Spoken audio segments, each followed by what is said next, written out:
Les stations d'accueil iPod et iPhone JBL vous présentent Génération Technologique.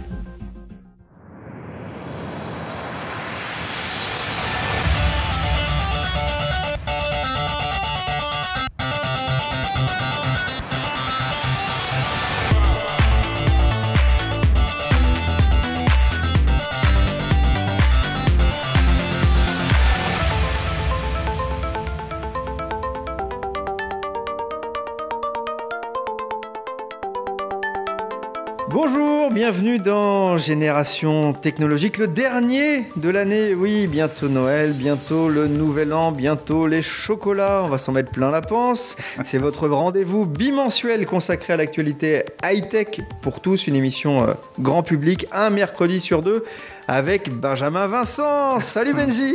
Salut Pierrick Fay. Ah, c'est la fin d'année, on met l'ambiance. Je vais pas commencer à t'appeler Pierrick Fay quand même. Non, ça fait un peu...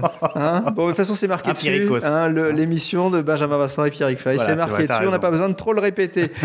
On se met un peu en boîte ce matin, forcément, car nous sommes installés dans le confortable salon de la boîte.com. C'est à Paris. Merci à Karine et à son équipe de nous accueillir ici. Il y a tout, il y a du bon café, il y a des pains au chocolat, il y a des bananes, parce que là, vous allez voir, il y a Donkey Kong qui marche derrière nous. Si je vous dis Donkey Kong, ça veut dire...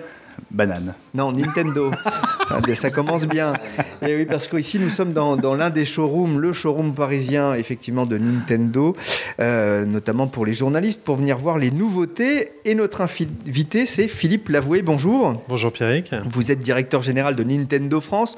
On va vous retrouver tout au long de cette émission. Nintendo, c'est bien sûr le fabricant de la DS et de la Wii. Vous en êtes à combien de consoles écoulées aujourd'hui dans le monde et en France de Wii et de DS ?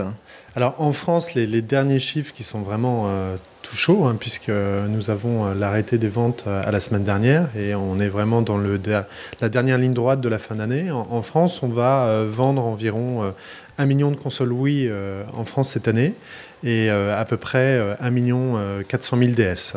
En base installée, ça donne quoi ? En base installée, ça veut dire qu'on va atteindre les 5 millions de consoles Wii installées en France et on va flirter avec les 10 millions de DS cette année. Donc un foyer sur deux quasiment sera équipé en Wii et quasiment un foyer sur 5 équipé avec une DS et donc forcément on vous retrouve quasiment partout. On va bien sûr évoquer aussi avec vous les nouveautés de Noël mais aussi la concurrence, ça s'agite pas mal en ce moment. La Nintendo 3DS qui sera l'un des événements de l'année 2011 qu'on attend avec beaucoup d'impatience. Puis on va parler quand même d'un anniversaire. Les 25 ans de Mario, il ne les fait pas, il ne les fait pas. On a le même âge. On les a fêtés il y a un peu trop longtemps à mon avis. A tout de suite, Philippe Lavoué. Benjamin, on le disait, c'est bientôt Noël, et quelque chose me dit qu'un vieux barbu a mis les tablettes sur ses tablettes. Et l'iPad, Benjamin n'est plus tout seul avec vraiment des candidats sérieux qui arrivent. Non, alors c'est pas forcément le cadeau que vous allez faire, parce que ça reste un cadeau assez cher.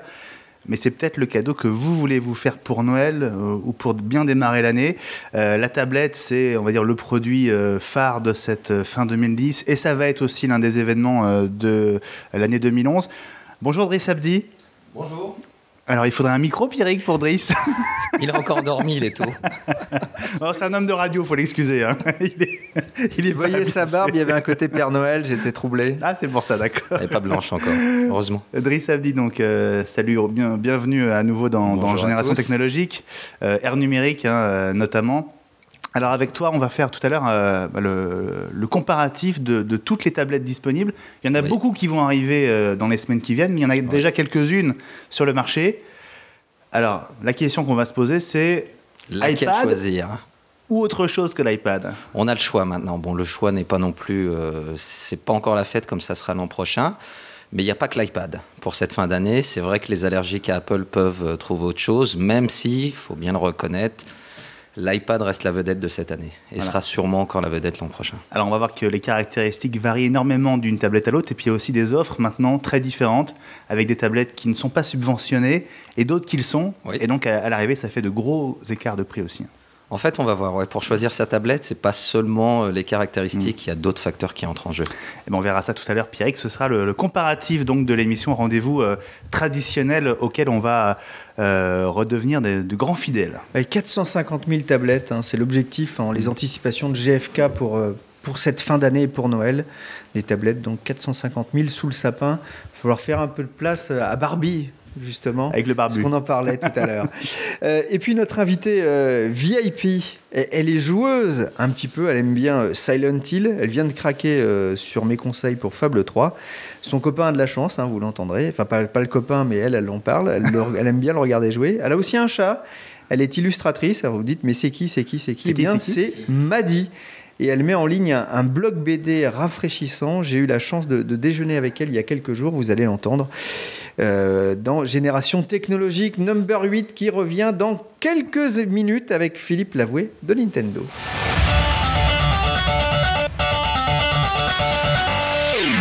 C'était il y a quelques jours, juste avant Noël, le cadeau, on va dire, de Free à ses abonnés, un cadeau où il va falloir payer un petit peu aussi.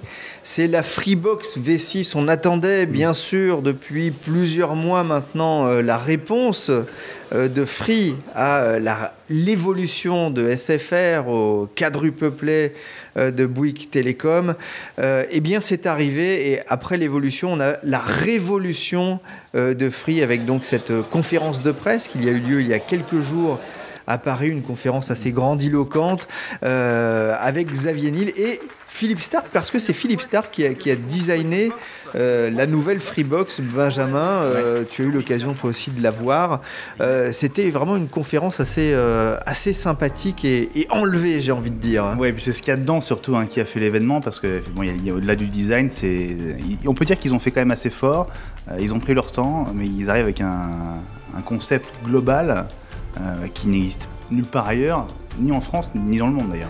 Oui, c'est vrai. Et alors, ils en rajoutent encore plus. Alors, ils disent, pour le même prix, on vous en met plus. On va discuter un petit peu du prix dans quelques instants, parce que pour le même prix, on peut en discuter, bien sûr. Mais c'est vrai qu'on arrive avec une box, deux box, j'ai envie de dire, parce qu'il y en a une qui sera près du téléphone et une autre près de la télé, avec un disque dur de 250 Go qui va servir de serveur domestique, où on pourra regarder ses vidéos, ses photos. Je ne sais pas ce que va en penser Adobe d'ailleurs, mais la musique qu'on pourra les télécharger sur des formats torrent notamment. Donc, on pourra les voir de n'importe où, c'est ça la nouveauté. On pourra surtout les voir de n'importe où. Et puis, une télécommande avec... qui va ressembler de plus en plus à un iPhone pratiquement, avec effet gyroscopique, accéléromètre, avec une Wiimote, on va peut-être en parler. On va en parler aussi, avec un lecteur Blu-ray. Vous allez pouvoir jeter votre lecteur Blu-ray, ou pas besoin d'en acheter un si vous passez à la Freebox. À l'issue de la conférence, Xavier Niel était plutôt ému, mais il est quasiment parti en courant. Impossible, pas de questions, pas d'interview, rien du tout. Il est parti en courant. On n'a pas pu, mais vraiment personne, on n'a pas pu l'interviewer. On a quand même réussi à rattraper. C'est un peu Maxime. le Mylène Farmer de la high-tech, on va dire. C'est un peu ça, voilà. Il a beaucoup maigri en plus, c'est ce que Philippe Stark lui a fait remarquer. Vous pouvez voir ce passage sur technologique.fr. Il y a la vidéo notamment de la présentation de Philippe Stark qui était là. Mais à la fin, j'ai quand même, Philippe Stark qui est parti lui aussi très vite, j'ai quand même réussi à attraper Maxime Lombardini, c'est le directeur général de Free, on l'écoute. Elle est différente par au moins le prix. Vous en avez beaucoup plus pour le même prix. Vous avez un DVD lecteur de Blu-ray intégré, tout ça dans le forfait. Vous avez une simplicité pour un enfant de 5 ans, une navigation très intuitive. Vous avez des jeux intégrés avec une capacité que n'a aucune autre box. Vous avez l'assistance à domicile garantie en 10 heures. Tout ça sont quand même des éléments très différenciants que vous trouvez sur aucune des autres offres. J'oubliais peut-être la principale différence. Vous avez les appels inclus vers les mobiles en France, ce qui est quelque chose de totalement révolutionnaire et une grosse économie pour les ménages. Aujourd'hui, les appels des fixes vers les mobiles coûtent cher. On est à 15-20 centimes la minute. Et nous, on les inclut dans le forfait. Un lecteur DVD, une puce Intel à l'intérieur, plein de choses, ça doit coûter super cher. Alors, c'est un lecteur de DVD, mais de Blu-ray également. Effectivement, ça coûte cher, mais on essaye de concevoir les box de la façon aussi efficace que possible. Donc, on aura des gains de productivité rapide pour que le prix de revient de la box diminue. Et en face, on propose beaucoup de services qui devrait permettre d'exploiter au mieux cet investissement. Les applications, par exemple. Les applications, l'accès à l'ensemble des programmes audiovisuels. C'est beaucoup plus agréable qu'avant de regarder de la télévision de rattrapage, de la vidéo à la demande, ou tous ces programmes qui sont quand même plus faciles et plus agréables à regarder sur la nouvelle box que sur toutes les autres offres du marché. Elle sera payante, cette Free Revolution ? Alors, elle est payante naturellement dans la mesure où... Est-ce qu'il faudra payer le boîtier ? Bon, la différence par rapport à avant, elle est toute simple. C'est 29,99 € avant, 29,99 € aujourd'hui, en intégrant les appels des fixes vers les mobiles. Et pour ceux qui ont renoncé à la ligne France Télécom, il y a 5,99 € supplémentaires, donc quand on est en dégroupage total. Mais il y a encore plus de 20 millions de lignes France Télécom aujourd'hui. Donc il y a beaucoup de ménages pour lesquels c'est 29,99 € avant et après. Nos abonnés actuels pourront obtenir la Freebox Révolution dans un petit processus habituel dans lequel il y a une somme modeste à payer pour obtenir cette nouvelle box. La box Révolution va plaire, j'imagine, aux geeks, mais est-ce qu'elle n'est pas un peu trop complexe finalement pour tout à chacun ? Alors, on a toujours eu la même approche, c'est-à-dire satisfaire le plus grand nombre en faisant un produit qui soit très simple. Donc c'est ce sur quoi on insiste, facile à installer, facile à utiliser, une navigation télé très facile. Et puis après, qui donne des outils aux geeks, comme vous dites, qui ont envie de développer, de customiser leur box. Mais pour l'utilisateur familial, l'utilisation familiale, c'est une box extrêmement simple, très évoluée. Et puis je crois les appels fixes vers mobile, c'est un produit très familial, accessible à tous et qui permettra aux ménages de faire des économies substantielles rapidement. On va rajouter une télécommande de plus encore sur la table du salon. Alors, vous pouvez voir ça comme ça, mais vous pouvez surtout retirer celle de votre DVD, de votre lecteur Blu-ray. Donc ça va plutôt là aussi dans le sens de la simplification. Voilà, donc plein de surprises. Bon, le prix, effectivement, 29,90 €, mais il faut rajouter pratiquement 6 € pour rester en dégroupage total. Alors donc, pour les clients qui sont déjà clients de Free, les nouveaux clients payent moins cher ?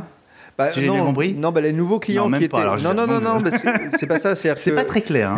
Non, mais de toute façon, il faudra payer en dégroupage total. Ouais. Donc, si on vient de chez Orange, par exemple, où on continuait à payer la facture Orange, on va arrêter de payer le fixe. Et on fera une économie. On nous explique, puisqu'on payait 16 € par 13, mois. 13. 16, non ?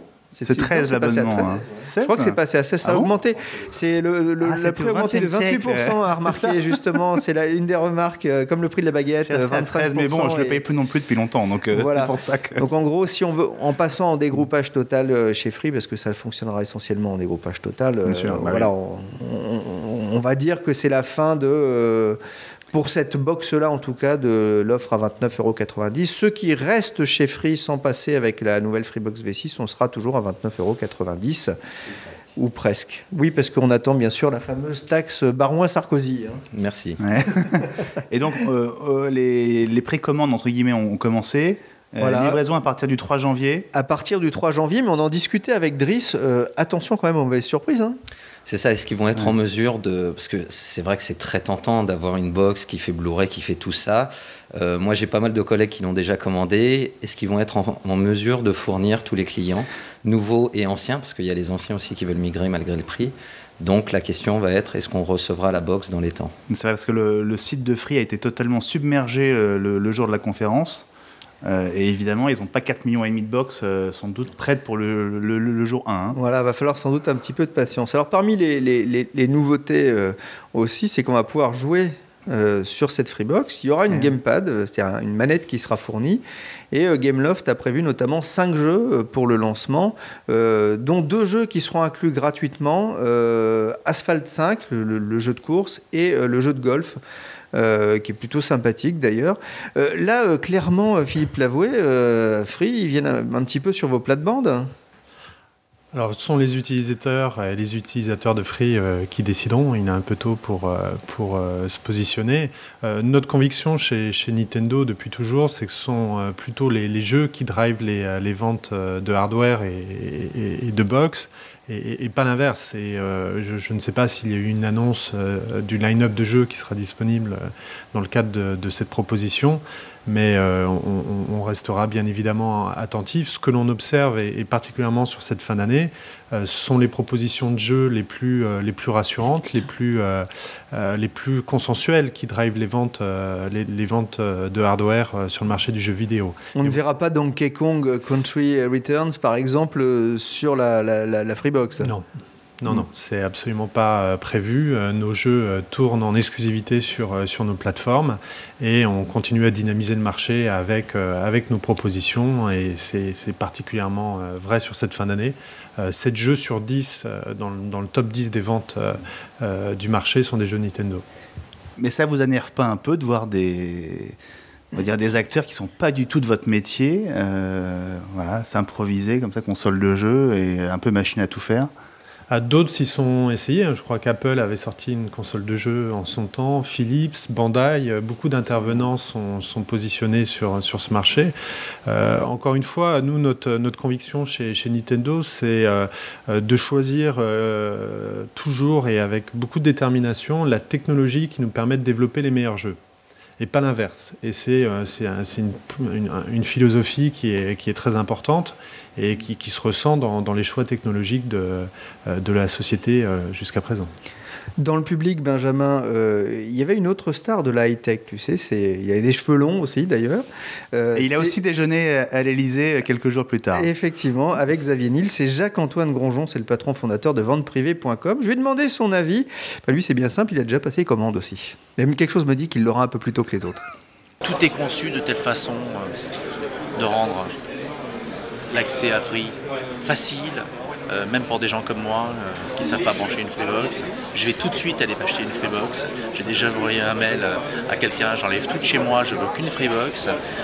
Le CD, le Wi-Fi partout dans la maison, l'accès au DECT, la puissance, les jeux, tout ce qu'on peut faire. On a un véritable smart box à la maison. Voilà. Ça, c'est quelque chose qui vous impressionne? Il y a du génie dans cette boîte? Ce n'est que du génie. C'est que du génie, de la créativité, un véritable savoir-faire et toujours réinventer, se remettre en question. C'est un travail de neurones permanent. Voilà, la Freebox, c'est la réponse à Orange SFR et à sa 9 box Evolution, à Bouygues Télécom et son quadruple play. Depuis quelques mois, on va le rappeler, Free a du mal, perd des parts de marché face à la concurrence, et la révolution risque quand même de faire mal, même si moi j'ai trouvé qu'elle s'adressait plutôt à un public de geeks. Je ne suis pas sûr que ma grand-mère ou ma mère se servent par exemple du NAS, c'est-à-dire du serveur, pour aller enregistrer d'Eric à 13h. Je ne sais pas ce que tu en penses, Driss. Non, c'est vrai, mais je pense que Free, habituellement, c'est vrai que ses clients étaient pour beaucoup des geeks. Puis bon, dans tous les cas, qui peut le plus, peut le moins. C'est une offre globale, donc voilà. Quand même, est-ce qu'on est sûr de tout savoir sur cette nouvelle box, Pierrick? Je pense qu'il y aura sans doute quelques surprises. Ils l'ont dit, elle est assez ouverte. Il y a un processeur Intel à l'intérieur. On peut imaginer plein de choses. Quand on voit la télécommande avec gyroscope et l'accéléromètre, on n'a pas vu, il n'y a pas eu d'annonces qui ont été faites de ce point de vue et qui permettent de penser une utilisation. Bon, elle le fait aujourd'hui, mais alors peut-être qu'on pourra s'en servir comme la fameuse baguette magique là, qu'on trouve chez Pixmania à la Harry Potter, qui sert à commander sa télé. Mais oui, elle est sans doute faite pour d'autres utilisations, d'autres nouveautés. Je ne sais pas ce que tu en penses, Driss. Pour avoir rencontré les équipes de Free, il faut dire que ce sont des passionnés. Il y a beaucoup de développeurs. Le patron de Free lui-même, c'est vraiment un geek dans l'âme. Et c'est vrai que pour les non-initiés qui ne fréquentent pas les forums, il faut savoir qu'il y a pas mal de développements qui sont faits régulièrement. Il y a tout un tas de petits gadgets. Si vous êtes vraiment là-dedans, il y a de quoi faire. Ils ont d'ailleurs prévu un kit de développement pour ceux qui voudront faire des applications, parce qu'aujourd'hui, finalement, l'argent se fait là-dessus. Le chiffre d'affaires va se faire énormément sur ces applications qui vont être développées. Là aussi, on parlait tout à l'heure, il y avait une conférence de presse un peu à la Apple, etc. Là aussi, c'est le modèle Apple qui prévaut. Pour le grand public, on peut dire que ce qui va être vraiment attirant, c'est évidemment le fait de pouvoir se connecter à Internet, le lecteur Blu-ray, la capacité de gérer aussi des combinaisons fils, et puis les appels gratuits vers tous les mobiles, qui était quand même le one more thing à la Steve Jobs, qui est arrivé à la fin de la conférence. C'est vrai que ça, c'est la possibilité, parce que de toute façon, Free ne peut pas, aujourd'hui, n'a pas encore la possibilité de développer une offre avec un téléphone mobile. Ça sera pour 2012. Donc, on va payer, on va dire, 6 € de plus par mois pour pouvoir appeler tous les téléphones mobiles. Et moi, j'avais un de mes collègues hier à Europe 1, il y a quelques jours à Europe 1, qui me disait, moi, mes enfants, le mercredi, passent leur temps à appeler depuis la box, d'appeler du 06 avec la box. Je vais faire des économies. Il en était quasiment certain, et pour lui, c'était aussi l'un des attraits. Il attend qu'une seule chose, c'est qu'arrive la fameuse offre de Free dans les mobiles pour en finir, m'a-t-il dit, avec son opérateur. Donc là aussi, les opérateurs ont peut-être du souci à se faire. Après, ça jouera énormément, effectivement, sur les prix. On a assez parlé de Free, on va parler de Nintendo dans quelques secondes.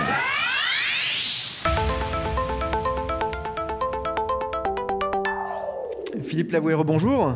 Bonjour. Vous êtes le directeur général de Nintendo France. Merci de nous recevoir à la boîte, des canapés confortables, du bon café. Alors, il n'y a pas les bonbons. Très souvent, quand on vient ici, il y a des bonbons, mais il y a du pain au chocolat. Où sont les bonbons? Karine, des bonbons. On a enregistré l'émission un peu plus tôt. Voilà, c'est l'émission qui a enregistré le matin. C'est pas l'heure, c'est pour ça. Je le précise. Et puis surtout, vous pouvez le voir un peu autour de nous, des Wii, des DS. Alors, Noël arrive à grands pas. Philippe Lavoué, c'est quoi le must de Noël pour Nintendo? Alors, je crois que votre précédente invité, Ulrich de Pixmania, vous parlait des scores de vente très satisfaisants des séries limitées Mario, notamment de la console Super Mario Rouge, qui s'est écoulée à date à plus de 150 000 exemplaires. C'est un vrai succès en termes de volume. Je crois que c'est très difficile à trouver dans cette dernière semaine de Noël.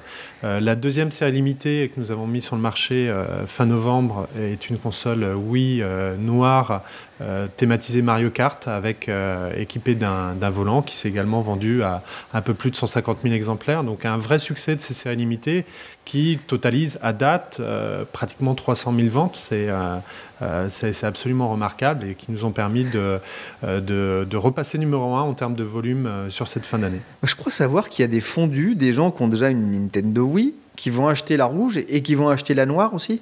Alors absolument, il y a des aficionados qui ont plusieurs consoles. Ça a été vérifié par le club Nintendo, où vous savez, nos utilisateurs s'inscrivent. Mais ça sert à quoi d'avoir plusieurs Wii?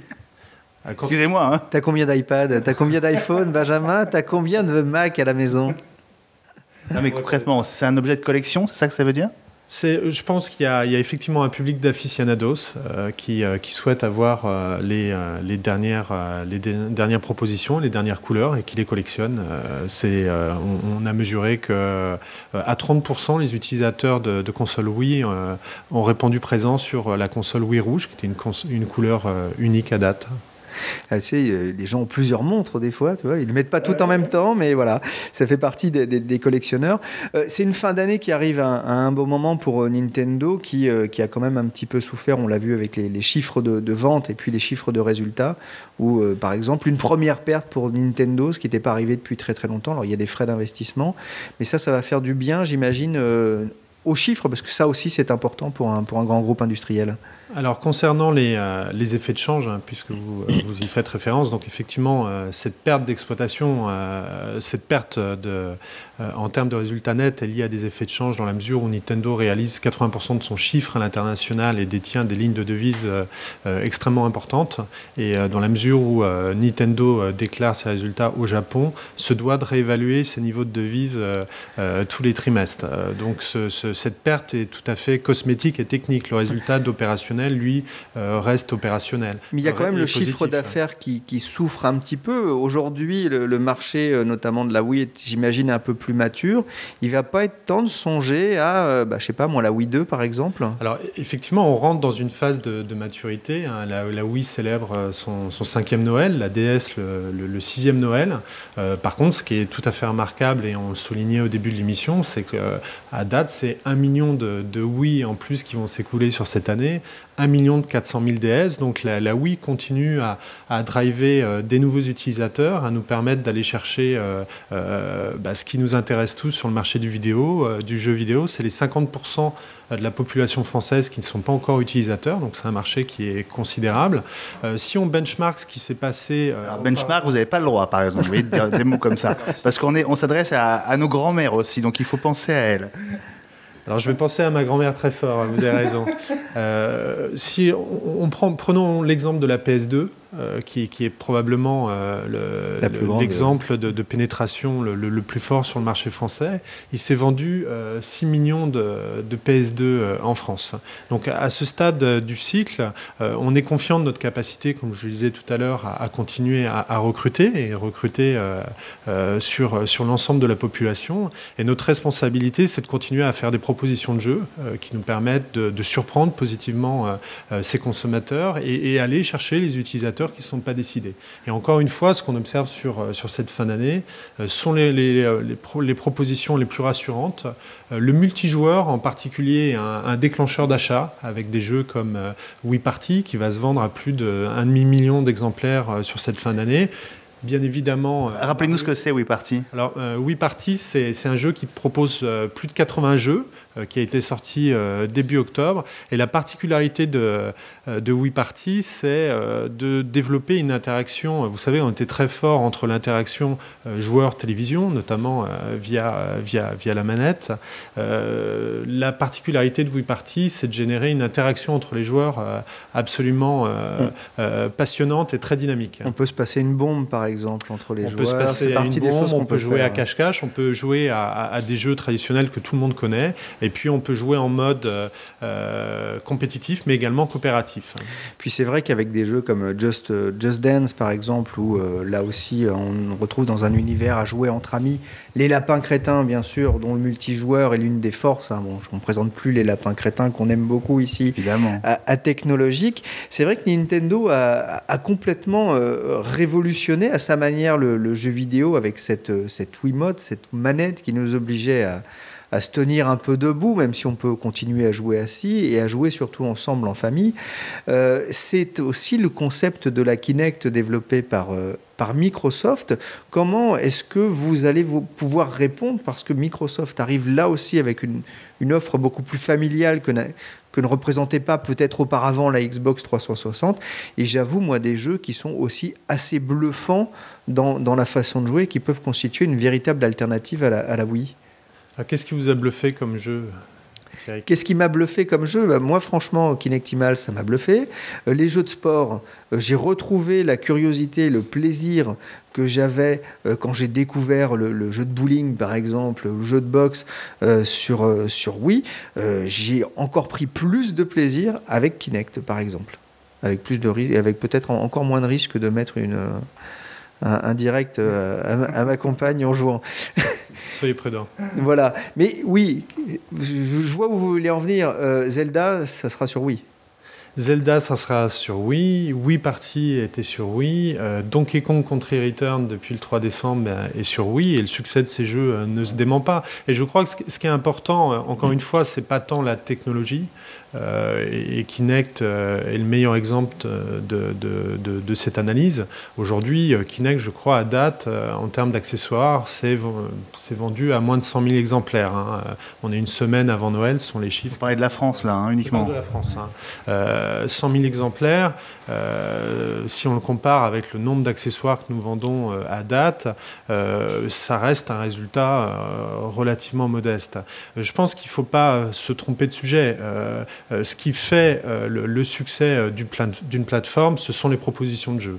Et vous avez raison, le rythme de cette proposition est absolument fondamental, parce que dès lors qu'un nouveau utilisateur s'est équipé, il attend d'être surpris positivement par des propositions régulières. Notre avantage, c'est que ça fait plus de 5 ans que nous développons cette technologie et ce type d'interaction très particulière, comme vous l'avez souligné, avec les utilisateurs. On a l'avantage d'avoir des équipes de développement interne qui sont parmi les meilleures au monde. Monsieur Shigeru Miyamoto, qui est l'inventeur de Mario, qui est la plus grande franchise à date du jeu vidéo. C'est plus de 240 millions de jeux vendus dans le monde. C'est à date toujours la première franchise du jeu vidéo en France sur la nouvelle génération de consoles. C'est plus de 400 millions d'euros de chiffre d'affaires. Donc je pense qu'au-delà de la technologie, ce sont les histoires, l'interaction et les propositions de jeu qui font les différences. Mais vous voyez quand même où on veut en venir. Très clairement, Microsoft, en sortant Kinect, relance quand même une concurrence technologique entre les consoles. Et bon, voilà, on va dire que la moins récente des consoles, ça devient la Wii maintenant, quelque part. Alors, au niveau de la concurrence, vous avez raison, et vous parliez tout à l'heure de l'initiative de Free. La concurrence, en ce qui nous concerne, ce sont toutes les propositions de divertissement qui s'adressent au grand public.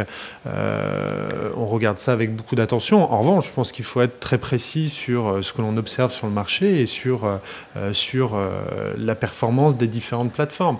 Notre objectif est de continuer à développer des propositions fortes qui nous permettent de poursuivre notre stratégie d'élargissement de cible. La Wii 2, c'est du fantasme ou elle va arriver ?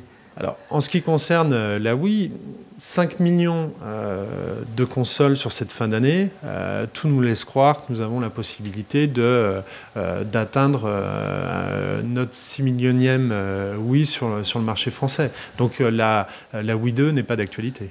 Faites-nous rêver un peu. Moi, j'avais pu y jouer un petit peu à l'E3 en mai dernier. Vous, j'imagine que vous l'avez déjà un petit peu plus eu en main. Ça donne quoi, la 3DS ? Vous l'avez essayé. Moi, ce qui m'intéresse et ce qui nous intéresse toujours chez Nintendo, c'est entendre le point de vue des utilisateurs, parce qu'on a toujours un point de vue très passionné et très proche du produit. Qu'est-ce que vous en avez pensé de la 3D pour la première fois sans lunettes ? Moi, j'avais pas pu voir énormément de jeux, mais ce que j'avais vu, c'était la bande-annonce de Réponse. C'est le film qui vient de sortir et ça m'a donné envie de voir le film. J'ai vu le film en 3D, j'ai adoré, et le résultat sur la 3DS sans lunettes était effectivement, on voyait a priori sans fatigue, mais je l'ai pas eu non plus 1 heure en main. J'ai pu jouer, alors je me souviens plus c'était quel jeu exactement, mais j'ai pu voir jouer à un jeu, on a effectivement un effet de profondeur, ça donne quelque chose d'assez sympathique, mais là aussi je ne l'ai pas eu suffisamment en main pour me faire véritablement une idée. C'est pour ça que je vous demande votre avis. Votre retour est celui que l'on a eu l'ensemble de nos partenaires qui sont rendus à l'E3, effectivement. Ça marche en tout cas, ça marche. Alors vous avez raison pour concevoir ce qu'apporte la Nintendo 3DS, il faut l'essayer. C'est absolument critique et c'est un vrai challenge pour nous parce qu'il n'y a pas d'image qui permette de retranscrire cette expérience, hormis la possession de la 3DS et l'utilisation des jeux. Ça offre des possibilités absolument extraordinaires. En termes de gameplay et en termes de développement de jeu, on va pouvoir réinventer certains jeux, rajouter des possibilités de jeu et d'interaction absolument fantastiques. Je vous donne rendez-vous en début d'année pour pouvoir essayer un certain nombre de jeux qui sont en cours de développement et qui seront terminés. On pourra venir ici à la boîte, mais est-ce que vous pouvez nous en dire un peu plus sur le line-up, justement, le catalogue de sortie? Attention. Votre grand-mère va pas être contente, hein. La mienne non plus d'ailleurs. Sur les jeux qui seront disponibles pour la sortie de la console. C'est plus long. Alors, notre objectif est très clairement ce qui va se passer, ce qui a été annoncé à l'E3, c'est une proposition absolument massive de jeux pour la sortie de la 3DS, d'abord au Japon et ensuite en Europe et aux États-Unis. On aura l'occasion de revenir dans le détail sur l'ensemble de ces propositions. Mais il y aura un jeu fort avec du Mario, par exemple, du Zelda, du Kirby, qui sont un peu les personnages fétiches de Nintendo. C'est aussi ce qu'on attend. Alors c'est ce que vous attendez, c'est ce que je pense attendent beaucoup d'utilisateurs. Vous nous connaissez un petit peu, donc je pense que vous avez les bons réflexes où effectivement vous retrouverez des propositions fortes dès le lancement de la 3DS. Le prix vient d'être divulgué, je me trompe ? Ah, vous trompez. Je me trompe. Il y a des rumeurs sur le net, on parle autour de 250 €. Là aussi, c'est du fantasme ou on est proche de la réalité ? Ce sont des rumeurs. Nous n'avons pas communiqué de notre tarif. Et pour être tout à fait précis, je pars cet après-midi en réunion avec l'équipe. Nous sommes encore en train de travailler sur notre plan Nintendo 3DS. Notre volonté sur ce marché, c'est constamment surprendre les consommateurs. Ça fait vraiment partie du code ADN de cette société, de notre société. Encore une fois, nous avons la chance d'avoir, dans le cadre de l'équipe dirigeante de Nintendo, les créateurs des plus grands jeux au monde. Shigeru Miyamoto en fait partie, on en a parlé tout à l'heure. On a cette volonté de surprendre l'ensemble des utilisateurs et vous en faire partie et des interlocuteurs du marché. J'ai pas eu ma réponse à une autre question. Moi, si c'est Zelda, le Zelda sur Wii, là aussi à l'E3, on avait pu tester notamment avec la nouvelle utilisation que permettait le Wii Motion Plus, où on avait en gros l'épée d'un côté et le bouclier de l'autre. Là aussi, un plaisir de jeu revu et corrigé, j'ai envie de dire, par Nintendo. Zelda sur Wii, c'est pour quand ? C'est prévu l'an prochain. L'an prochain, plutôt fin d'année, plutôt... Alors, vous savez, notre approche est toujours livrer les jeux quand ils sont terminés.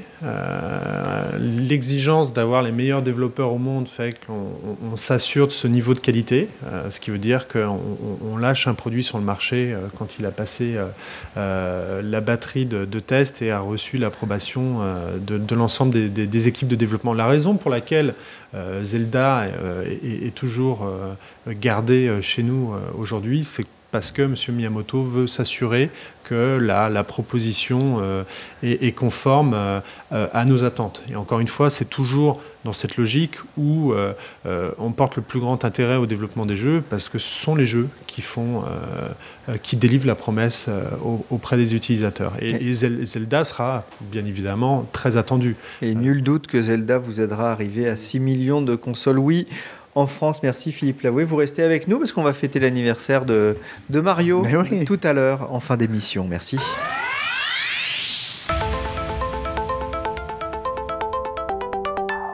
Benjamin, c'est l'heure du banc d'essai, bien sûr, un moment important dans cette émission. Hein. Bon, on va vous aider à choisir le matériel, notamment ce qui va arriver sous le sapin, parce que sous le sapin, vous savez, on a des Playmobil, on a des trucs comme ça, des trucs guerriers, des nerfs là, pour se tirer des fléchettes en caoutchouc. Oui, c'est vrai. Et bien là, c'est la guerre, la guerre est déclarée, c'est la guerre des tablettes, Benjamin. Oui, et sous le sapin, ça ne sent pas le sapin, Pierrick. Bravo. En tout cas pour les tablettes, parce que c'est la folie en cette fin d'année autour de ce nouveau produit, on va dire, hein, qui est arrivé au mois d'avril avec l'iPad.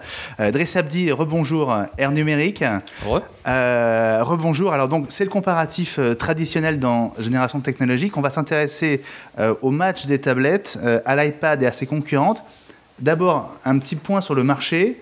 Je crois qu'il y a presque 25 tablettes qui sont soit lancées, soit préannoncées. Il y en a combien aujourd'hui sur le marché français ?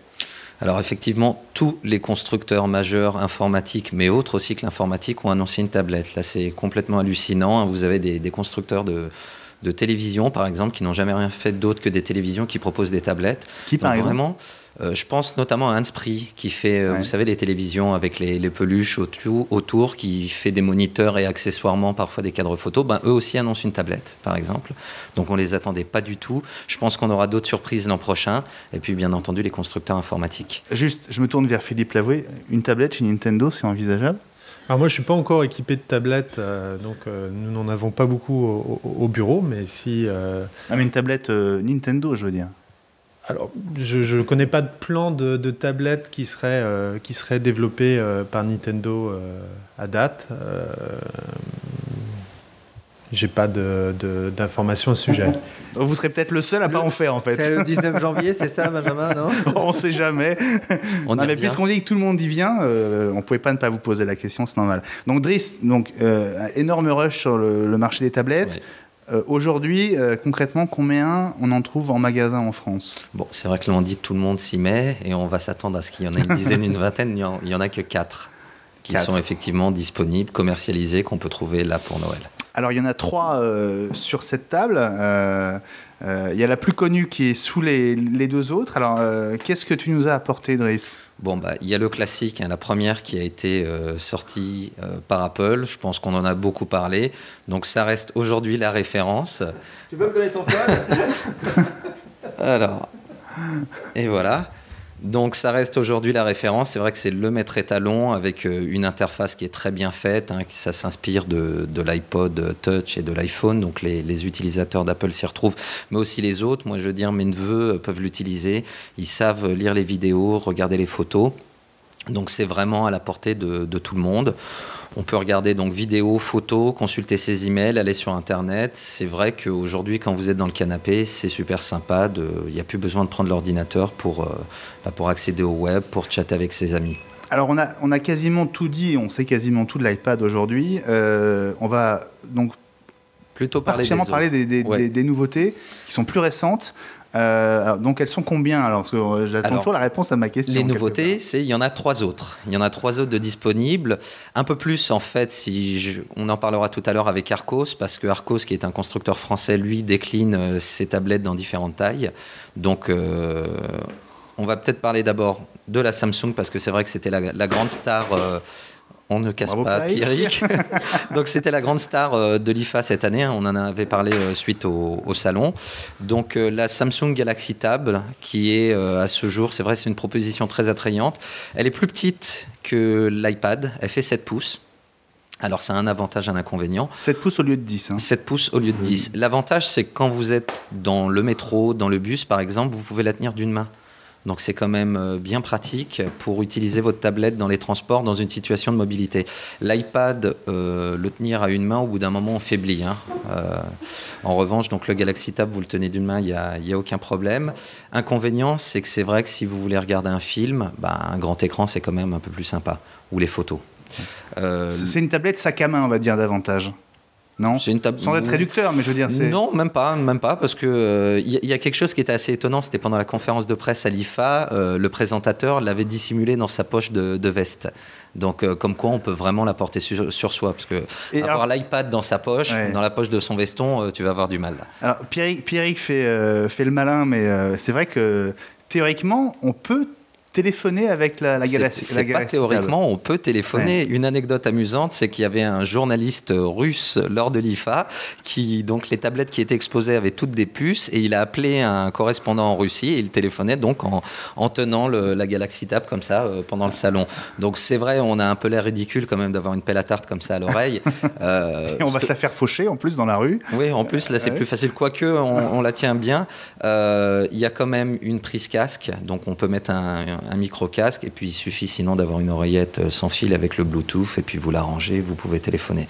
Donc ça, c'est une chose que ne fait pas l'iPad, même en version 3G, à moins d'installer des applications. Bon, là, on rentre un peu plus dans un usage...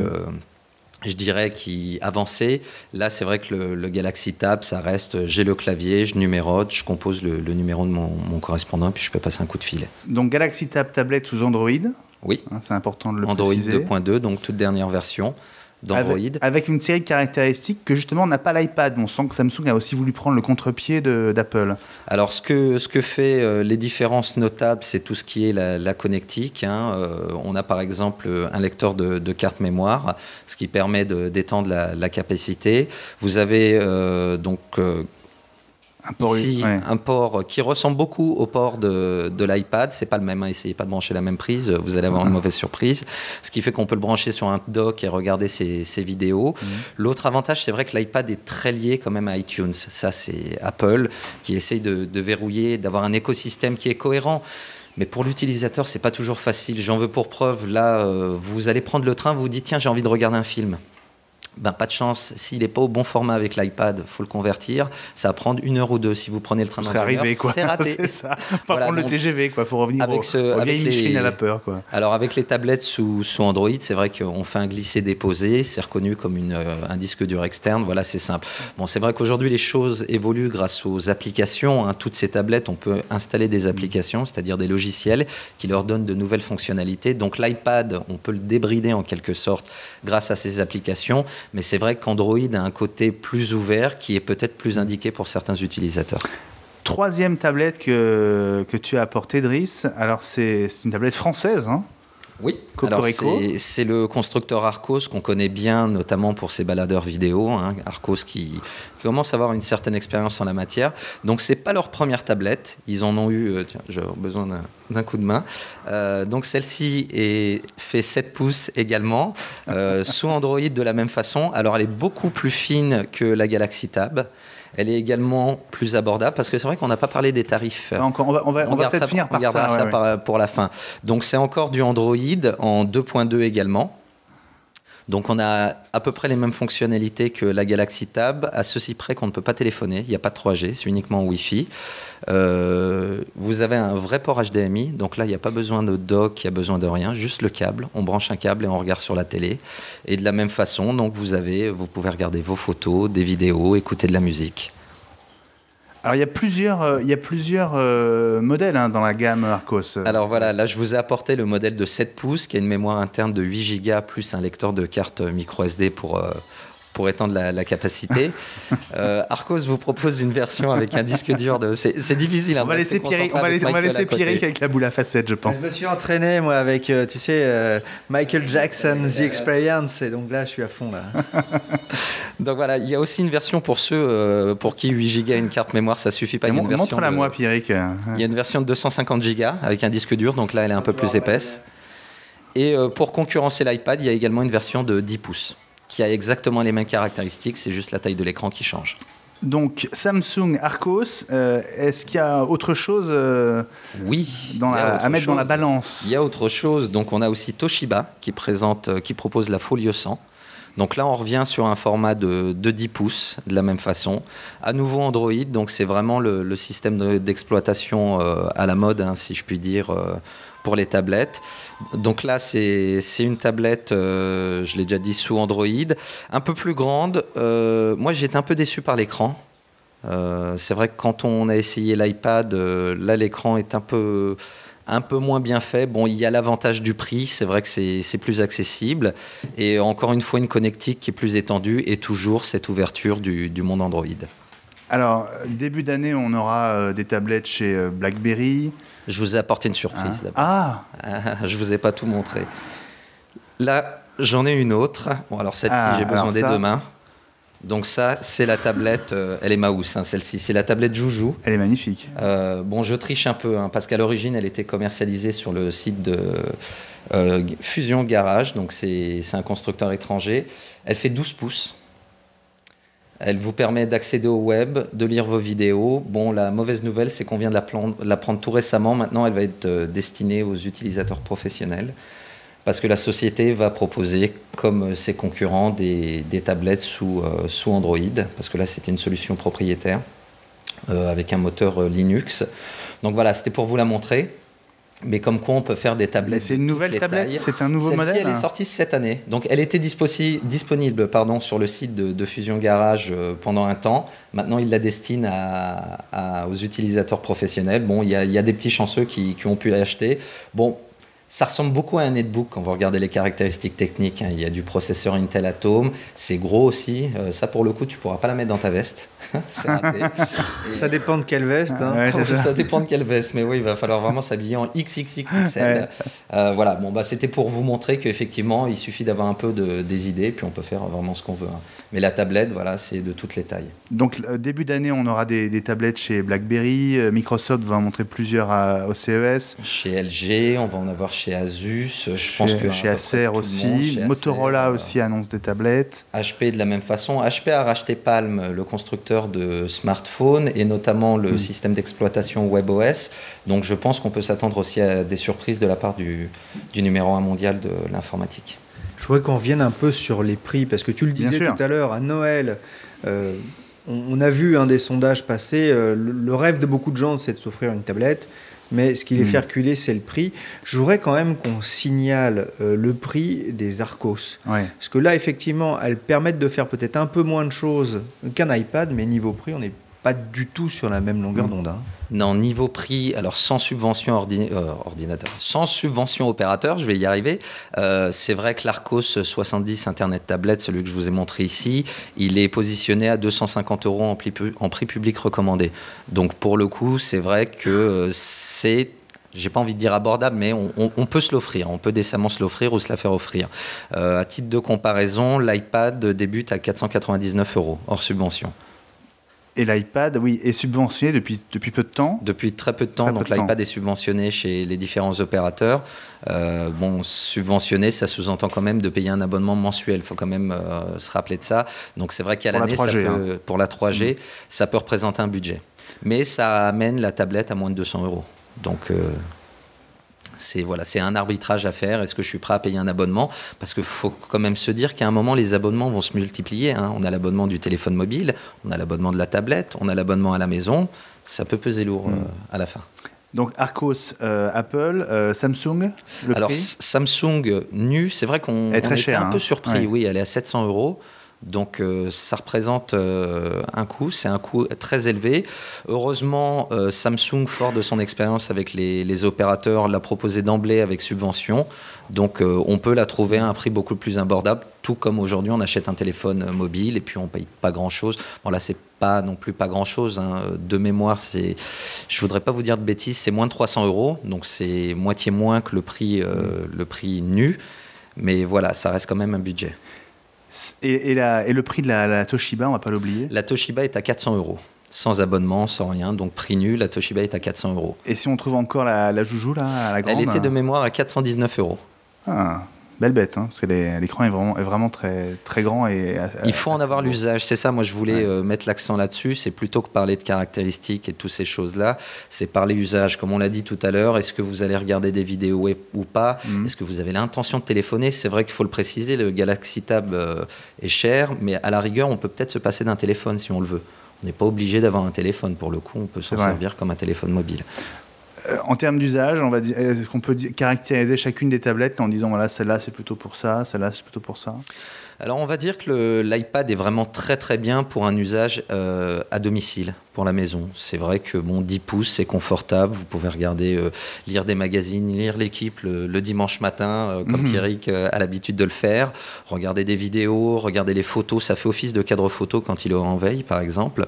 Donc ça c'est vrai qu'à la maison ou dans un cadre de mobilité dans le train par exemple, quand je dis train, grande ligne, pas dans le métro, l'iPad est plutôt bien adapté. En revanche, si vous avez l'intention vous êtes debout par exemple dans le bus et que vous voulez lire un magazine, pour le coup, une tablette de 7 pouces, elle est un peu mieux adaptée. Et enfin, si vous avez l'intention de téléphoner, dans ce cas-là, il faut vous orienter vers une tablette 7 pouces toujours, mais avec les fonctions de téléphonie et de 3G. Et ben voilà, vous savez tout sur les tablettes. Pierrick ? Il n'y a pas que l'équipe, la nouvelle application Le Point, d'ailleurs, vous pouvez télécharger avec Le Point gratuit encore, je crois, pour quelques numéros, et qui est vraiment, je trouve, très bien faite, avec une façon de circuler, avec des très belles photos. Donc là aussi, Le Point, une belle application qui vient de sortir sur l'iPad Benjamin. Avant de retrouver Madi, avant de retrouver Philippe Lavoie, on va faire un petit point, Benjamin, sur bien les jeux vidéo, parce que nous sommes ici confortablement installés au chaud à la boîte dans le quartier de la République à Paris. C'est le GenTech numéro 8, c'est un peu la fête à Nintendo. Vous avez une DS, vous avez une Wii et vous savez peut-être pas encore quoi acheter, offrir à vos petits-neveux, à vos nièces. Moi, je vous ai concocté une petite sélection justement de Noël, c'est peut-être pas encore trop tard, et puis c'est pas trop tard non plus si jamais votre grand-mère s'est complètement trompée et vous a offert... allez, je vais dire une méchanceté, le nouveau Fort Boyard sur Wii ou DS, vous allez très très vite l'échanger contre un bon jeu, un des bons jeux que je vais vous conseiller tout de suite. On va commencer par la DS, Benjamin, avec un des derniers arrivés et un grand plaisir pour tous les gamers. C'est bien sûr Golden Sun Obscure Aurore, tout beau, tout chaud. C'est un jeu de rôle. Je ne sais pas si tu as eu l'occasion, Benjamin, d'y jouer sur Game Boy Advance il y a maintenant 7 ans. C'était le dernier. Moi, c'est un des jeux sur lequel j'ai usé ma Game Boy. C'est vrai. Et il arrive enfin sur DS. Philippe Lavoué, merci. On attendait Golden Sun. C'est là aussi un RPG de grande qualité. Hein. C'est un RPG de grande qualité qui était effectivement très attendu. Les ventes sont au rendez-vous. On a vendu plus de 30 000 Golden Sun depuis sa sortie en début du mois de décembre. Donc, en gros, en 3 semaines. Hein. En 3 semaines, 2 semaines et demie en l'occurrence. Ouais. Autre grand jeu à ne pas rater sur DS. Il est sorti il y a un peu plus longtemps, mais c'est un peu le incontournable. Hein. Numéro 1 des ventes dès sa sortie, Professeur Layton et le Destin perdu. C'est là aussi des jeux de grande qualité, beaucoup d'énigmes. Je ne vais pas vous faire l'article parce que il n'y a même pas besoin. Il y a un décor très particulier, des cinématiques. On est à la limite du cinéma d'animation et du jeu vidéo. Là aussi, c'est le jeu indispensable. Il est sorti, je dis, il y a déjà maintenant plusieurs mois, mais là aussi, vous êtes sûr de ne pas vous tromper et en plus ça vous rendra sans doute un peu plus intelligent. Moi c'est ce qui m'est arrivé. Autre jeu sympathique. Attends, on va vérifier. Oui, tu verras. Autre jeu très sympathique sur DS, Super Scribble Notes, les énigmes de Maxwell. Là, un jeu où vous utilisez vraiment l'écran tactile et le stylet pour dessiner ou pour écrire. pour un jeu là aussi d'énigmes. Par exemple, il faut aller récupérer un ballon dans un arbre. Là où habituellement on appuie sur une touche, là vous allez dessiner, ou alors vous allez écrire échelle, ballon. Vous avez plusieurs façons d'aller récupérer ce ballon. Juste une chose, faut bien l'écrire. Alors là, moi j'ai un peu de mal, je l'avoue, et éviter les fautes d'orthographe. Voilà, c'est très important là aussi si vous voulez que ce logiciel réponde bien. Mais là aussi pour les enfants de 7 à 13 ans, on a un petit objet vidéoludique très sympathique. En 4, j'ai mis Art Academy parce que là aussi, on est face à un jeu très particulier. Là aussi, Philippe l'avouait, c'est tout le savoir-faire de Nintendo de permettre, par exemple, aux jeunes et aux plus jeunes de s'exercer au dessin finalement. Effectivement, Art Academy est plébiscité à la fois par des gens qui avaient quelques difficultés à se mettre au dessin et qui nous le disent en disant Art Academy m'a permis de réaliser très rapidement des créations qui m'ont surpris. C'est de la parole de consommateur en l'occurrence qui souligne ce point, cette possibilité d'apprendre le dessin rapidement avec un mode d'apprentissage extrêmement avancé, mais aussi, et ce qui nous a surpris, des artistes confirmés qui nous disent utiliser Art Academy avec beaucoup de plaisir. C'est un vrai succès en termes de vente. Il s'en est vendu un peu plus de 100 000 unités depuis sa sortie cet été, et on est absolument ravis de ce score. Et là aussi, Benjamin, pour convaincre les gens que les jeux vidéo, c'est pas forcément abrutissant, c'est pas forcément répétitif, et on peut sur sa console s'enrichir vraiment. Le 5e jeu, j'ai hésité un peu. Il y a les Sims 3 qui sont sortis sur DS. Bon, là aussi très demandé à Noël. Très demandé à notamment Noël. Par ma fille. Ça marche bien, mais j'ai préféré moi un jeu qui marche aussi très très bien, qui est Dragon Quest 9. Là, c'est pour des raisons personnelles. Moi, j'adore ce bestiaire.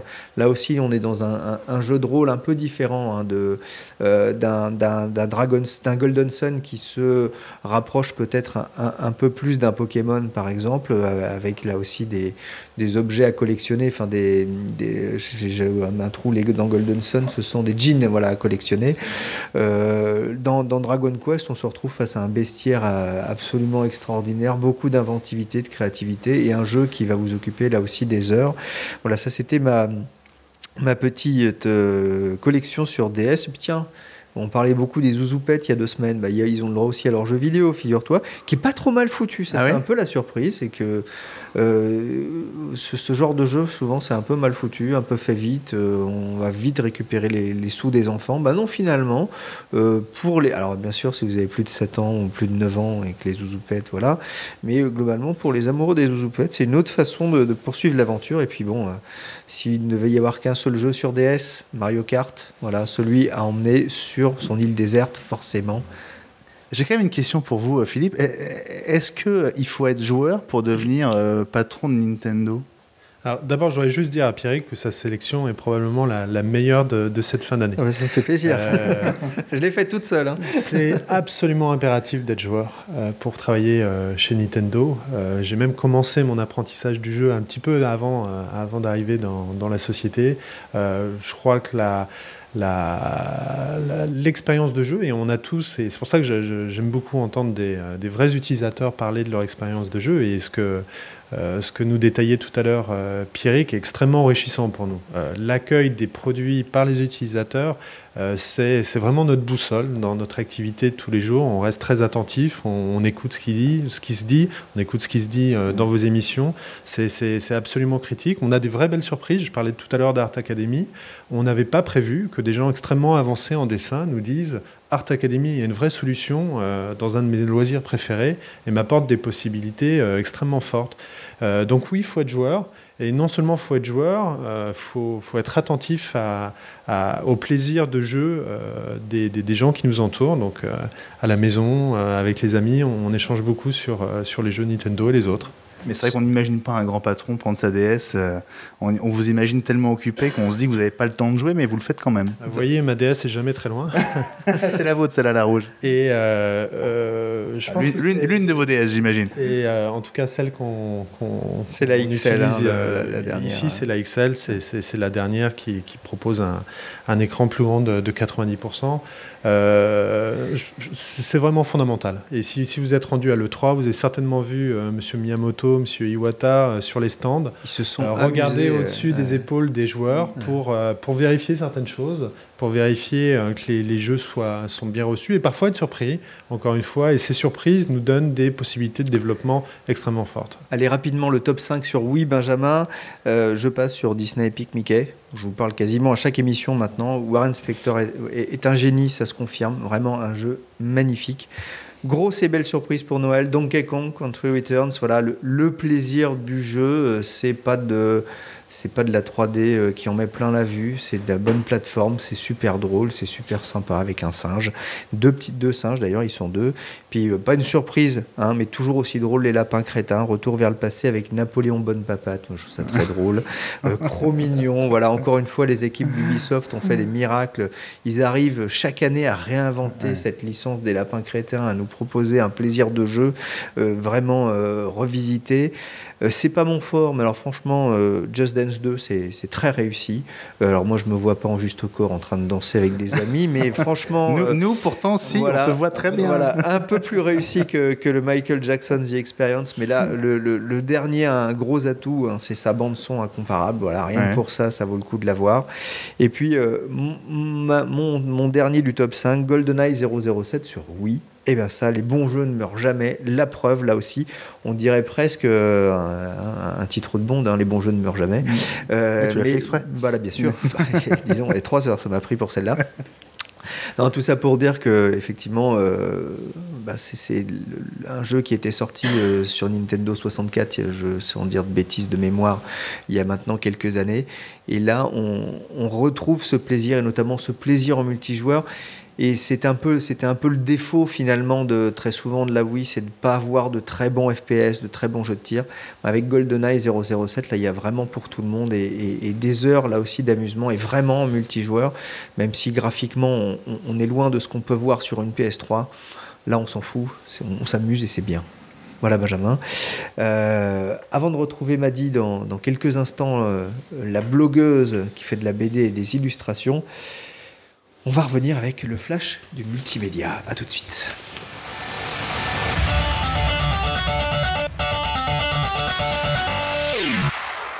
Le flash du multimédia avec Benjamin Vincent et le prochain iPhone, on en parle beaucoup pour 2011, pourrait bien proposer de la 3D photoréaliste, c'est pas vrai ? Oui, c'est ce qu'on peut envisager après le rachat de Costix, des spécialistes de la 3D par l'anglais Imagination Technologies. Alors, quel rapport avec Apple, me diras-tu, Pierrick ? Quel rapport avec Apple, Benjamin ? Eh bien, Pierrick, Imagination Technologies fournit les capteurs vidéo de l'iPhone 4 à la marque à la pomme et donc on dit déjà d'eux qu'ils sont capables de faire tenir dans un téléphone portable ce qu'on peut ressentir dans une salle de cinéma devant un film en 3D.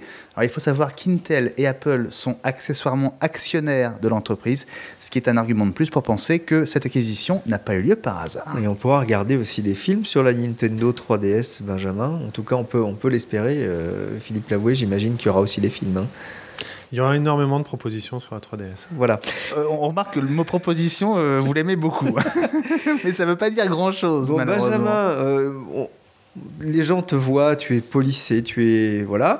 Mais tu es quand même un peu un petit dégueulasse. Hein. Qu'est-ce que tu nous as dit sur la Kinect ? C'est quoi ? C'est pas que pour les enfants ? Qu'est-ce que c'est que cette histoire ? C'est même pas du tout pour les enfants quand on charge 3D Sex Villa, alors qu'on peut qualifier de premier jeu X avec les mains. J'ose pas imaginer. Et pour cause. Alors, c'est un jeu qui est encore à l'état de prototype, mais avec une première vidéo de démonstration qui vient d'émerger sur YouTube, et c'est assez étonnant. Alors, c'est un peu le même principe que Kinectimal, sauf que tu remplaces les bébés tigres par 2 jeunes femmes à la poitrine très généreuse, et quand on les caresse, il se passe des choses, si tu vois ce que je veux dire. On est bien content de ne pas avoir de manette en main. Voilà, c'est ça. Alors, les 2 jeunes femmes virtuelles sont très dociles. On les voit dans la vidéo, c'est tripoter et leur corps réagit. Alors j'en dirai pas plus, hein. De toute façon la vidéo est sur Dailymotion et sur le site. Ça reste relativement soft, bon, sauf à la fin quand l'une des deux jeunes femmes se retourne, mais moi il paraît que c'est normal. Benjamin, Apple, avant la 3D, fait des cadeaux. Oui, il faut en profiter parce que c'est pas tous les jours la fête avec la marque à la pomme. L'opération 12 jours, 12 cadeaux est reconduite sur l'iTunes Store. À chaque jour, son appli, son morceau de musique, son épisode de série télé ou même son film gratuit. Attention, un nanar en perspective. En gros, vous avez une journée pour cliquer pour récupérer le cadeau du jour gratuitement. Ça dure jusqu'au 6 janvier, ça commence le 26 décembre. Donc 12 cadeaux. On peut s'inscrire par mail pour être tenu au courant. Pour Apple, c'est un moyen pas cher de se faire un joli fichier. Et puis, il y a aussi une appli iPhone, c'est la nouveauté de cette année. Et l'appli s'appelle Les 12 jours de cadeaux iTunes. Taxe Google, la suite et rendez-vous dans 6 mois. Oui, la taxe de 1% sur la pub en ligne adoptée le 13 décembre en commission mixte paritaire, eh bien, elle ne devrait entrer en vigueur que le 1er juillet au lieu du 1er janvier. Un amendement au projet de loi de finances 2011 devrait donc être déposé. La semaine dernière, une soixantaine de chefs d'entreprise du web avaient protesté contre cette nouvelle taxe dans une tribune. Selon eux, il vaut mieux faucher les géants américains que les petits Français. Les débuts d'iAd en Europe. Oui, iAd, Pierrick, c'est la régie pub mobile d'Apple et une nouvelle manière de vendre aussi les messages dans les applications mobiles.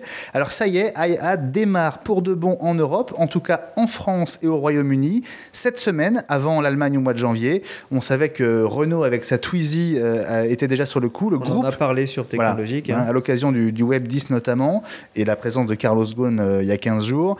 Le groupe Unilever remet ça. Il avait été le premier à se lancer sur iAd aux États-Unis. Il fait partie à nouveau des premiers pour l'Europe et pour la France. Alors il n'y a que du lourd dans les marques qui sont au rendez-vous. L'Oréal, Vuitton, Nespresso, Perrier, Evian, les écrans LG. Bon, il y a une fausse note, Turkish Airlines. Enfin, j'ai rien dit. Toi, tu ne seras pas invité à Istanbul. Et puis, dans 15 jours, ce sera l'événement high-tech de l'année, Benjamin. Oui, et ce sera à suivre et à vivre en direct sur technologique.fr, le Consumer Electronics Show de Las Vegas, le plus grand salon au monde consacré à l'électronique grand public. On attend, donc, on l'a dit, toutes les tablettes de ce début d'année, avec des annonces peut-être du côté de Microsoft, qui pourrait créer l'événement, pas seulement avec les tablettes, mais on parle de la première démonstration de Windows 8 attendue en 2012. Steve Ballmer fera l'un des shows du début du CES et il pourrait dévoiler les premières images de Windows 8, voilà, le système d'exploitation qui succédera donc à Windows 7 qui est un gros succès et ça fait du bien à Microsoft après l'échec de Vista. Pour les tablettes, il faut savoir que chaque année, ils nous font le coup, Microsoft. Oui, c'est vrai. L'an dernier, on avait eu aussi une tablette au CES. Oui, ça a toujours été un four total. Toujours. C'est même eux qui ont sorti la première tablette il y a quelques années de ça. Mais ça peut peut-être changer avec le succès de Windows 7 mobile, qui est un système assez étonnant. Et c'est vrai que sur tablette, ça peut être potentiellement très, très sympa. Merci Idriss, merci Benji. Et puis, il nous faut un peu de féminité dans cette émission. C'est tout de suite. Voilà, elle s'appelle Maddy, elle est craquante et elle aime croquer, vous savez, croquer les petits dessins. Voilà, ça s'appelle Madeleine Martin, donc Maddy et son blog que je vous conseille vraiment d'aller vous glaner un petit peu tous les jours ou tous les 15 jours pour voir les nouveautés. Ça s'appelle lesmadeleinesdemaddy.com. On va vous mettre ça en incrustation sur l'écran. Et j'ai eu la chance, moi, de la rencontrer. On était à déjeuner. Il y avait Sandrine Camus de Game On Girls, que je salue ici. La copine, c'est Sandrine. Voilà, on a beaucoup parlé friteuse, mais on a aussi beaucoup parlé technologie, BD et dessin. À tout de suite, Maddy. En fait, le blog, je l'ai fait entre autres parce que je voulais faire de la BD et que le blog BD m'a permis d'expérimenter un style que je n'avais pas avant. Le style de Maddy, c'est un style graphique que je n'avais pas essayé avant. Et comme j'avais déjà rencontré, entre autres, David Chevel, qui est mon éditeur chez Delcourt, qui avait bien aimé mes autres travaux, qui m'avait dit qu'il faut qu'on fasse une BD ensemble, moi je n'avais jamais passé le cap. Et quand j'ai fait Maddy, je lui ai envoyé le lien du blog en lui disant écoute David, est-ce que ça te plaît comme style? Est-ce que tu penses que c'est viable en BD? Et il m'a dit écoute, on publie ton blog. Voilà, donc ça s'est fait, oui, quelque part naturellement, j'ai eu la chance, j'ai été bien épaulée par mon éditeur. Et voilà, mais c'est beaucoup. Par contre, il y a énormément de travail pour passer du format blog au format livre. C'est-à-dire Déjà, il y a des bonus et il y a surtout beaucoup de travail de mise en page, de maquettes que j'ai fait moi-même. J'ai fait des ajouts aussi sur des notes, des choses qui marchent sur le support numérique mais pas sur le support papier. Il y aura un deuxième tome? Oui, qui sort en juin. En juin, voilà. On est les premiers informés. Voilà, oui, quasiment. Oui, c'est vrai, le premier média informé. Ouais. Alors, on discutait tout à l'heure, mais alors j'ai appris que vous étiez aussi une joueuse, un petit peu. Alors, je suis une joueuse spectatrice. Enfin, si, j'ai une DS et je joue à sport sur mon PC. Voilà.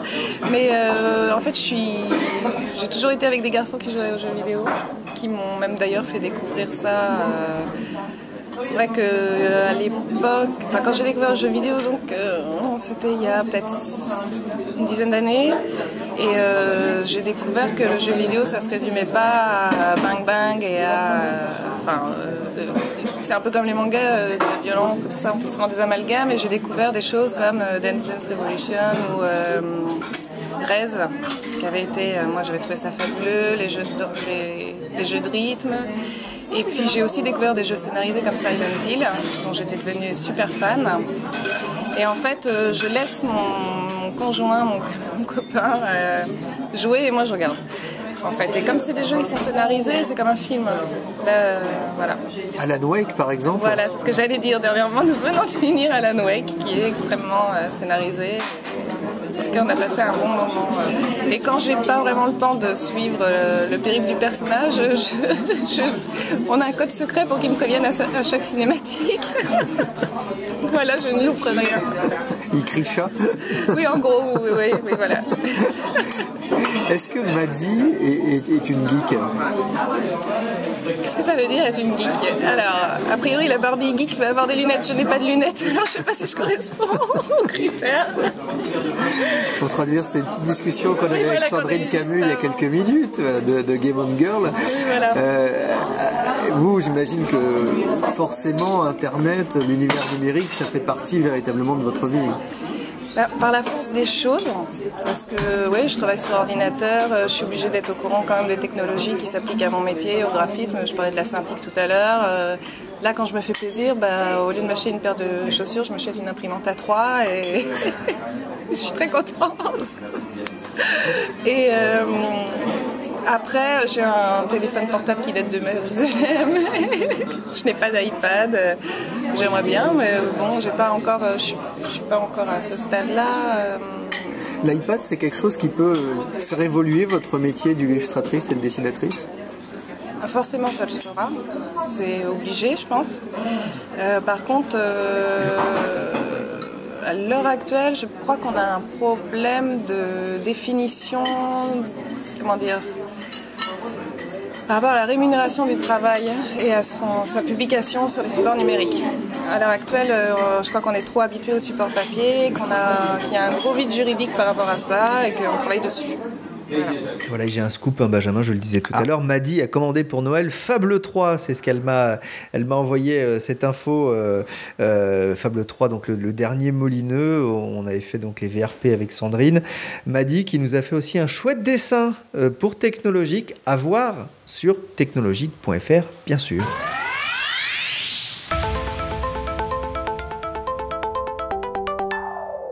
Retour, donc nous sommes toujours à la boîte avec Nintendo. Philippe Lavoué, directeur général de Nintendo France.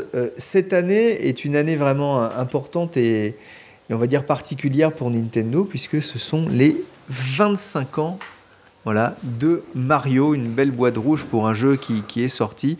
Mario, c'est vraiment devenu une des icônes du jeu vidéo dans le monde.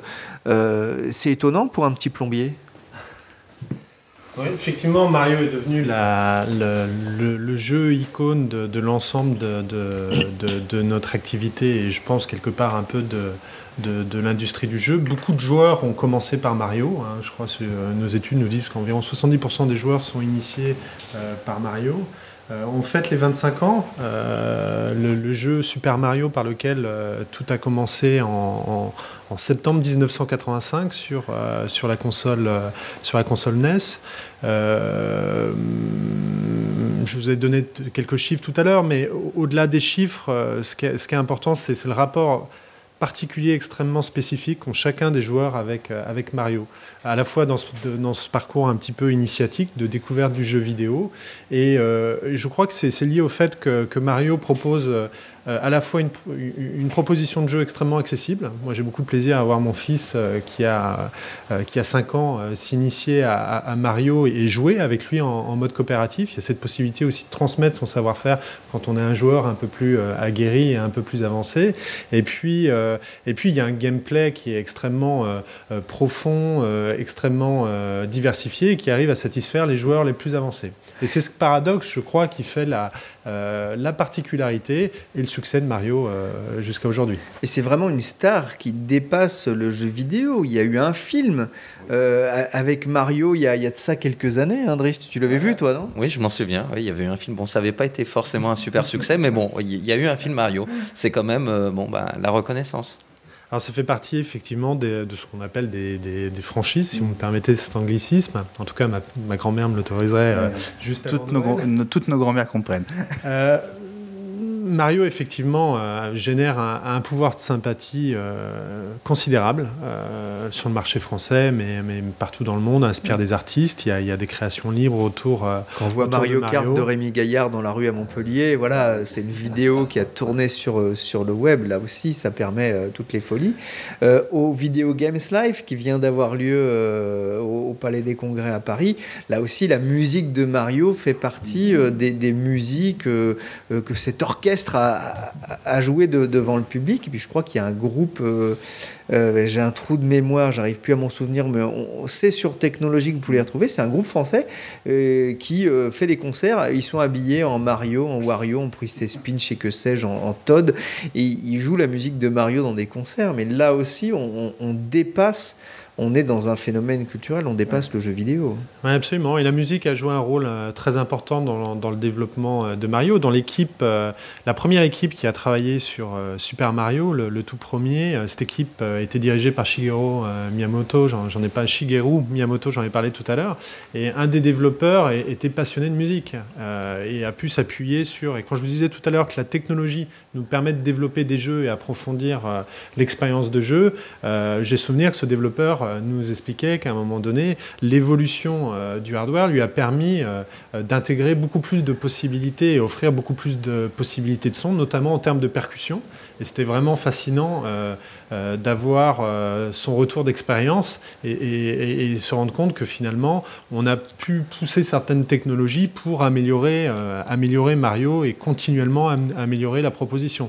Ce développeur est maintenant patron de la musique, de l'ensemble des développements musique chez Nintendo. On ne vous oblige pas à porter la moustache les 3 premiers mois où vous arrivez à Nintendo quand même. Pas encore, non. C'est quoi, la salopette, non? Voilà, la salopette, ouais.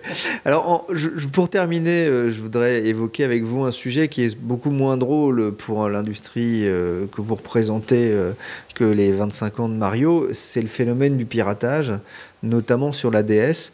Vous êtes, vous, aujourd'hui, Nintendo, la principale victime du piratage sur DS. C'est vraiment problématique pour vous? Alors vous savez que le piratage prend plusieurs formes. Hein. Il y a le piratage, le premier piratage qui est le piratage traditionnel, qui est le piratage physique, hein, la copie de jeux, software vendu en boîte, et puis tout le piratage qui peut exister online en termes de téléchargement sous différentes formes. C'est un sujet qu'on prend très au sérieux. On a une équipe maintenant dédiée à la lutte contre la piraterie sous toutes ses formes. On est absolument vigilant et acteur. Il y a des décisions de justice qui ont eu lieu en Europe, qui clairement nous confortent dans cette direction. Et vous êtes un peu les grands absents d'Adopi, par exemple. Alors, nous sommes partie prenante du CEL, vous savez, le syndicat des éditions de loisirs, et le CEL est partie prenante et a une structure maintenant qui met en œuvre Adopi, hein, comme je pense l'ensemble des interlocuteurs. Je crois que sur ce type de sujet, qui est un sujet complexe parce que ça évolue très vite, au même rythme que la technologie, on en parlait tout à l'heure. Il est important que l'ensemble des intervenants puissent se réunir et puissent réunir suffisamment de ressources finalement pour mettre en œuvre des réponses adaptées. Pour en avoir discuté avec des petits studios français qui développaient encore il y a 2-3 ans des jeux sur DS et qui ont arrêté pour se lancer plus sur le Wii Store, c'est-à-dire sur les jeux dématérialisés qu'on peut télécharger gratuitement ou contre des points. Il y a des actions aujourd'hui de Nintendo pour aider aussi les petits créateurs qui ont fait aussi le succès de la DS, pour les aider justement à s'en sortir face au piratage.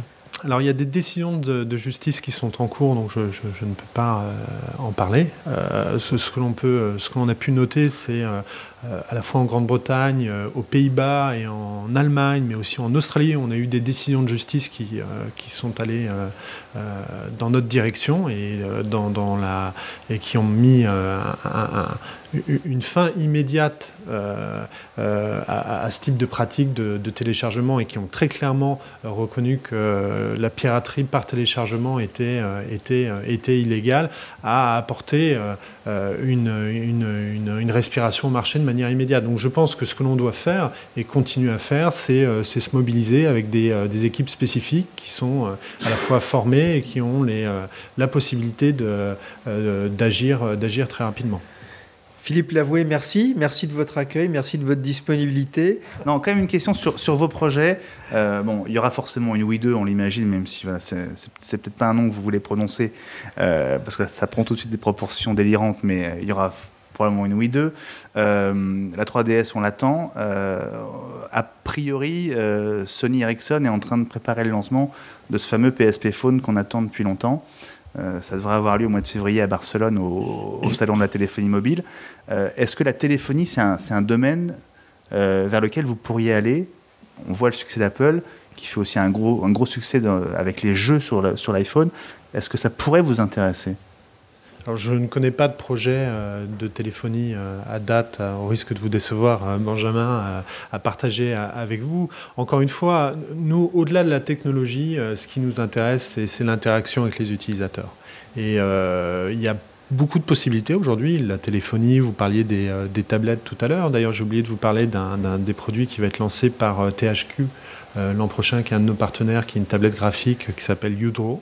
Donc on a une proposition de tablette graphique interactive, mais qui est vraiment orientée sur une proposition d'interaction avec le consommateur et de faciliter un type d'exécution. Mais un téléphone Nintendo, enfin en partenariat avec un grand constructeur, ce serait pas illogique. Quelle est la logique derrière ça? Non mais vous souhaitez que les gens aient des consoles de jeux portables dans la poche. Ils pourraient très bien, au lieu d'avoir une console, avoir un téléphone qui fasse DS ou 3DS par exemple.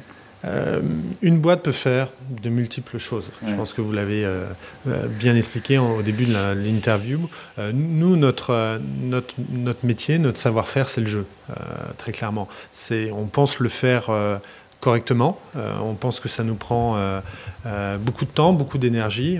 Il n'y a pas des équipes pléthoriques chez Nintendo. On reste extrêmement attentif à cette industrie du divertissement. Et encore une fois, quand on regarde le marché du jeu, il y a deux façons de regarder. C'est à la fois, ce que je lis, c'est le premier marché de divertissement, en tout cas sur le territoire français, à date, avec environ 2,5-2,7 milliards de chiffre d'affaires. Mais en même temps, vous avez toujours 50% de la population qui ne joue pas.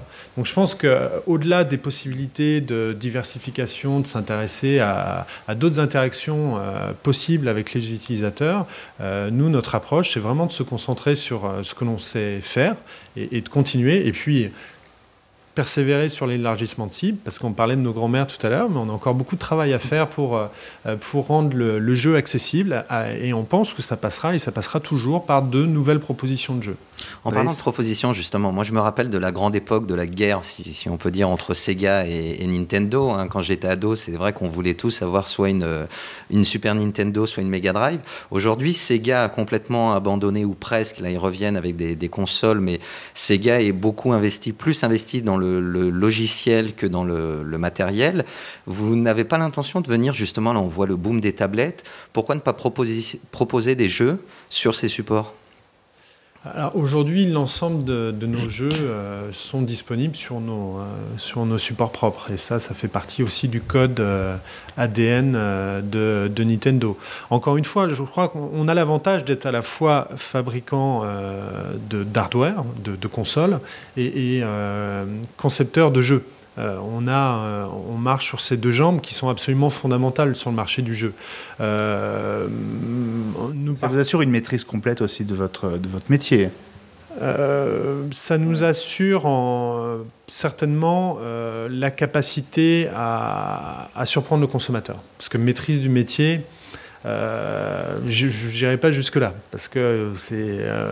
Mais vous dépendez de personne, quelque part. Vous voulez développer... Vous voulez aller dans une direction, vous la prenez, cette direction. Absolument. Ouais. On est autonome financièrement, on est autonome créativement. Et moi, je préfère une machine qui ne fait qu'une seule chose et qui le fait très bien, à une machine qui fait plein de choses et qui finalement ne fait jamais tout très bien. Je suis assez d'accord avec toi. Voilà, c'est mon point de vue, même si on est obligé d'avoir un sac un peu plus grand et un peu plus lourd. Et ce sera le mot de la fin. Voilà, c'est la fin de ce Génération Technologique numéro 8. On vous souhaite de joyeuses fêtes, un bon Noël, et puis on se retrouve l'année prochaine au CES. On se retrouve dans 15 jours, effectivement, à Las Vegas Pierrick pour l'événement de ce début d'année. On sera à Las Vegas tous les deux avec plein d'invités. À suivre sur Technologique, et je le précise, sur Europe 1 aussi, parce que effectivement, il y a plein de choses prévues sur Europe 1 autour du CES. Tu couvres le CES aussi pour Europe 1.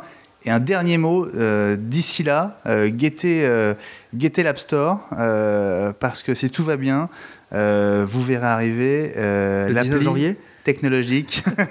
L'appli Technologique sur l'App Store, elle sera arrivée à temps pour le CES. On espère en tout cas. On fait tout pour ça, donc on vous donne rendez-vous. Alors, avec Eric, Johan, Tariq, Marie et Franck pour la sortie de l'appli App Store qui vous permettra de suivre les infos technologiques et nos vidéos, nos émissions sur vos iPads, iPhone et iPod Touch. Merci Driss, merci Philippe Lavoué, puis à l'année prochaine. À l'année prochaine. Merci à tous. Génération Technologique vous a été présentée par les stations d'accueil iPod et iPhone JBL.